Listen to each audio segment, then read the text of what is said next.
Why are women worse at 99% of sports than men? First of all, is this even true? The answer is it is a lot more nuanced than that. Performance differences between men and women tend to differ at the top level by somewhere between 10 to 12% on average. However, in certain sports, generally those that are very strength focused, this performance gap is larger. And in some sports, those that are more endurance, flexibility, and technique based, this gap is very small or non-existent. And in a few examples, women's performance actually does outpace men's.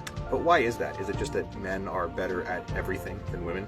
Not so fast. And in order to understand this, we have to first understand a little bit about the history of women's sports. In 1896, the first Olympic Games of the modern era was held. From this time until about 1924, the participation rate of women in the Olympics was very low, about 2% of all athletes. This man, the founder of the modern Olympics, Baron Pierre de Coubertin, even said, and I quote, "Women have but one job at the Olympics, and that is crowning the winner." As of the most recent 2021 Olympics, the participation rates are a little bit more even, with women accounting for about 47% of athletes and men accounting for about 53%. But up until very recently, there's still been some pretty large discrepancies. For example, there wasn't even a female athlete from every country at the Olympic Games until 2012. Women weren't even allowed to participate in weightlifting until the 2000 Summer Games. Even now, women's Olympic teams are underfunded compared to men. I couldn't find exact numbers, but many countries fund their Olympic teams based on previous success.